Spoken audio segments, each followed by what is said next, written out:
त्यांना हेच सांगत असतो की धारावी ही झोपडपट्टी नाहीये, धारावी हा मुंबईचा जीव आहे, मुंबईचा प्राण आहे। इथे आपली ओळख एकच आहे, ती म्हणजे धारावी आणि मुंबई ही आपली ओळख आहे, ती आपली एकतीची ताकद आहे। तर मुंबईचं सगळं जे सोनं आहे ते इथून येतं, कारण मुंबई इथून चालते। आज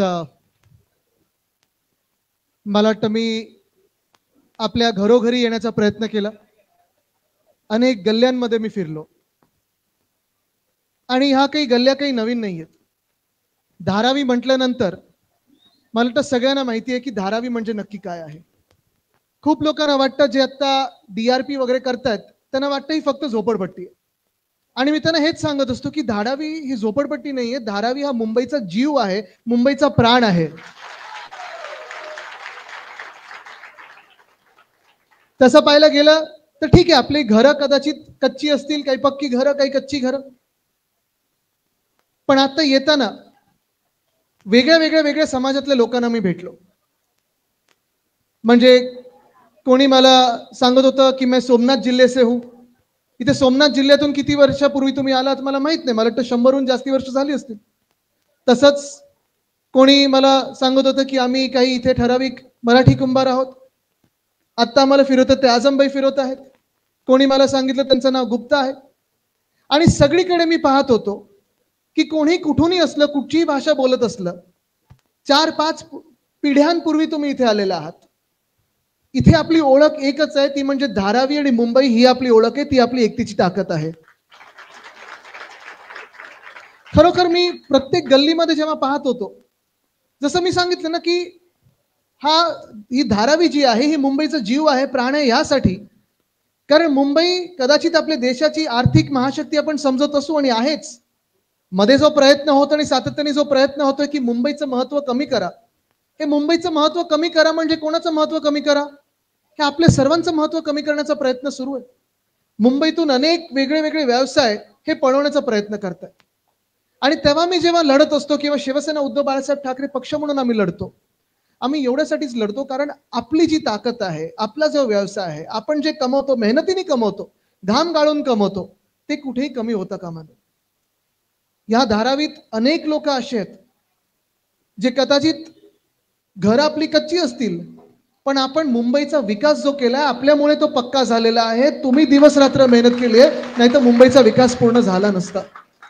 मुंबईत मोठ्या इमारती आहेत, टॉवर आहेत, चांगली घरं आहेत, आणि ठीक आहे, हे मी पण मान्य करतो की आपल्या सर्वांना चांगली घरं मिळाली पाहिजेत, आपण सगळ्यांना चांगली घरं पाहिजेत, बरोबर आहे। विकासाच्या विरोधात कोणी नाहीये, बरोबर, हम कोई विकास के खिलाफ नहीं है, पण जो विकास होईल तो पहिला आणि सर्वप्रथम आपला विकास झाला पाहिजे, तुमचा सगळ्यांचा विकास झाला पाहिजे, मग दुसरे कोणाचा विकास होऊ शकतो। आत्ताच जे काही DRP मी बघत आहे, बाहेरून बघत आहे, तो खरोखर असा दिसायला लागला मला की तुम्हाला सगळ्यांना पाठवणार कुठे? देवनार डंपिंग ग्राउंड, गोवंडीला। जाना है किसी को गोवंडी? जाना है किसी को डंपिंग ग्राउंड पे देवनार में?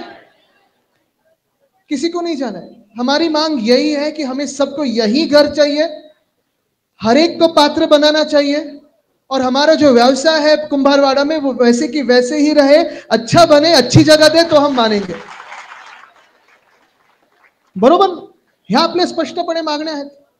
आज जेव्हा हा लढा होत चाललेला आहे, इथे माझ्यासोबत अनेक लोक मंचावर आहेत, आपली धारावी बचाव समिती आहे, आमच्या पक्षातून अनेक लोक आहेत जे पहिल्यापासून लढत राहिलेले आहेत, आणि मी हे पहिल्यापासून सांगत आलोय की अदानी या व्यक्तीला माझा विरोध नाहीये, विकास कोणीही करावा।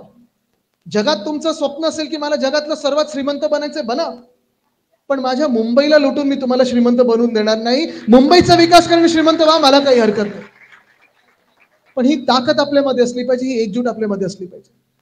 तसं पाहायला गेलं तर धारावी जवळपास 300 एकरची धारावी आहे, आणि 300 एकरच्या धारावीमध्ये विकास करायला या बाजूलाच आपण 250 एकर अजून दिले होते। जेव्हा आपलं सरकार होतं, उद्धव साहेब जेव्हा मुख्यमंत्री होते, तेव्हा जेव्हा हे टेंडर निघालं असतं, तेव्हा आपलं हे टेंडर निघालंच नाही, हे नंतर निघालं, हे सरकार पाडलं आणि टेंडर काढलं। पण तेव्हा पण जर टेंडर निघालं असतं, कोणालाही मिळू शकलं असतं, कदाचित अदानी असू शकले असते, कोणी असू शकले असते, पण आमची अट हीच होती की धारावीमध्ये पिढ्यानपिढ्या जे लोक राहत आलेले आहेत ते तसेच्या तसे तिथेच त्यांना घरं मिळाली पाहिजे, त्यांना हक्काची घरं मिळाली पाहिजेत आणि प्रत्येक जण पात्र झालं पाहिजे. मध्ये तो सर्वे कुठे झाला हो? मेघवाडीमध्ये झाला. सर्वे मेघवाडीमध्ये झाला. मी त्या लोकांना भेटलो आणि मेघवाडीचे लोक मला सांगतात की साहब हम पहले से यहाँ रहते आए, लगभग 100 साल से यहाँ लोग रहते आए हैं और 80% लोगों को अपात्र किया गया. जाणार कुठे? राहणार कसं? बरोबर बोलतोय ना मी? जाणार कुठे? आणि आज म्हणूनच मी तुमच्या सोबत इथे उभं राहायला आलोय. तसं पाहायला गेलं तर कुंभारवाडा आणि आता मी घरोघरी गेलो, ती कला आहे. खरं कलाच, तुम्ही सगळे कलाकार आहात आणि म्हणून मी कलानगर मधूनच तुमच्यासाठी इथे उभं राहायला आलेलो आहे.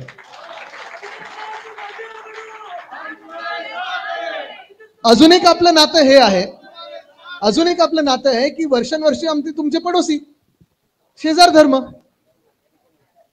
हाक मारली की आम्ही येतोच इथे. पण तुमची आज हाक मारायची वेळ येऊ नये म्हणून मी तुमच्या सोबत आलेलो आहे. कारण इथे जसं मी सांगितलं ना, जात पात धर्म कुठचाही असला तरी पहिलं तुम्ही माझ्यासाठी मुंबईकर आहात आणि मुंबईकरांवर मी अन्याय सहन करणार नाही. धारावी मधून अनेक गोष्टी घडू शकतात. इथे आपला कुंभारवाडा आहे, इथे आपला कोळीवाडा आहे, इथे अनेक व्यवसाय आहेत, मीडियम स्मॉल मीडियम इंडस्ट्रीज आहेत. पण ह्या सगळे इंडस्ट्रीज आणि सगळे रहिवासी, ठीक आहे, आम्हाला कदाचित धारावी विकास करताना हे सरकार आम्हाला झोपडपट्टी म्हणून बघत असेल, पण इथे आत येऊन बघितलं तर मुंबईचं सगळं जे सोनं आहे ते इथून येतं, कारण मुंबई इथून चालते. धारावीचा जर विकास करायचा असेल तर आमच्या डोळ्यासमोर विजन स्पष्ट आहे. पहिली मागणी ही आहे, कारण आता मी प्रेसवाल्यांसोबतच तुमच्या घरोघरी येत होतो, अनेक लोकांचं मी पाहिलं कोणाचं घर 6 फुटाचं नाही म्हणून अपात्र केलेलं आहे.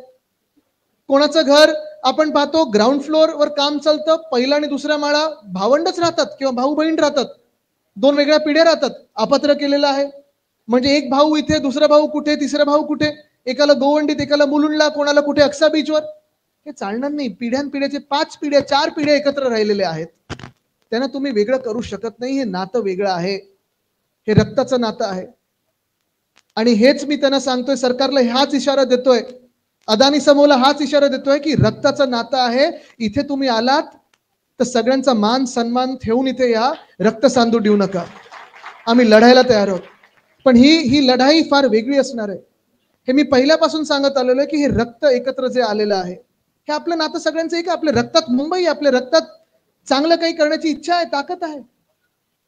आणि पहिली मागणी माझी पुन्हा एकदा त्यांना असेल की सर्वे वगैरे नंतर पहिला GR बदला आणि सांगा की जे इथे पूर्ण परिवार राहतं त्या पूर्ण परिवाराला आम्ही पात्र करू. जे कोणी इथे ते सांगतात आम्ही 350 स्क्वेअर फुटात देऊ, 350 स्क्वेअर फूट जरी तुम्ही म्हणत असाल, आमची मागणी 500 आहे, पण जरी तुम्ही 300 म्हणत असाल, 350 म्हणत असाल, आम्हाला घरं तर पाहिजेच आहेत, पण आमचा व्यवसाय काय 40 मजल्याच्या इमारतीत जाऊ नाही शकत. आमची भट्टी कुठे जाणार, आमची माती कुठे जाणार, आम्ही सुकवणार कुठे? हे सगळं जे आहे ते पहिलं तुम्ही इथे या आणि ह्या सगळ्या माझ्या लोकांना इथे प्रेझेंटेशन द्या. जर तुम्हाला मान्य असेल तर आम्हाला ते मान्य राहील, नाही तर मान्य राहणार नाही. आणि जेव्हा तुम्ही धारावीचा विकास म्हणता, तेव्हा धारावीचा विकास करत असताना जसं मी सांगितलं, पिढ्यानपिढ्या राहतात, परिवारांना सगळ्यांना पात्र करा, व्यवसायाला जागा द्या.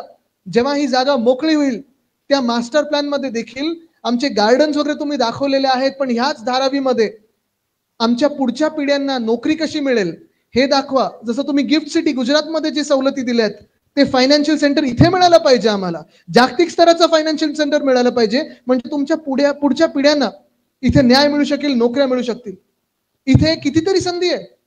ही संधी मुंबईला कदाचित वर्षांनंतर 200 वर्षांनंतर पहिल्यांदा मिळाली आहे की धारावीचा विकास होताना इथे जे पोलीस परिवार आहेत, रिटायर्ड पोलीस परिवार आहेत, त्यांना घरं देऊ शकतो आपण. इथे BMCचे जे कर्मचारी आहेत त्यांना घरं देऊ शकतो.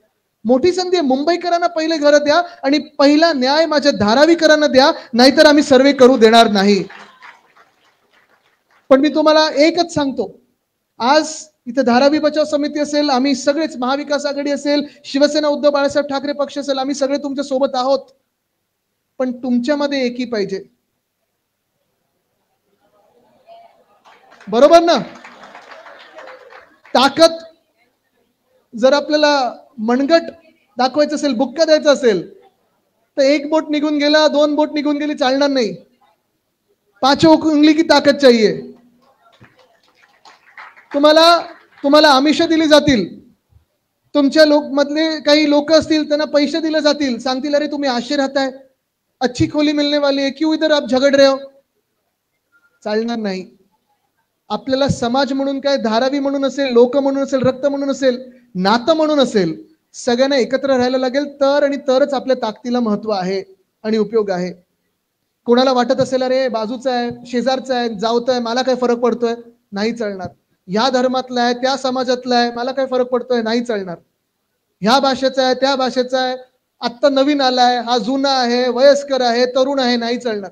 आपल्याला सगळ्यांना आपली आयडेंटिटी एकच ठेवायला लागणार, ती म्हणजे धारावी. तयार आहात एकत्र राहण्यासाठी? तयार आहात? ताकद दाखवण्यासाठी एकत्र आहात का? मगच आपण सर्वे हाणून पाडू शकतो. ठीक आहे, सर्वे तुम्हाला करायचा असेल ना, सर्वेच्या आधी जसं मी सांगितलं, इथे ह्या सगळ्यांना भेटा आणि दाखवा की धारावीतच घरं कशी मिळणार, सगळे पात्र कसे होणार आणि व्यवसाय कसे होणार. मग सर्वेची तर गरजच नाही, आम्ही दारं काय मन पण उघडून बसू, बरोबर ना. पण न्याय हा पहिला, अधिकार हे पहिले, मग तुमचा धंदा. पहिला धारावीतला व्यवसाय कुठे जाणार हे सांगा, इथेच असायला पाहिजे. मी तुम्हाला एवढंच आश्वासन देतोय की आम्ही सगळेच, पक्ष म्हणून असेल किंवा तुमचे शेजारी म्हणून असू, हे तुमच्या सोबत राहू.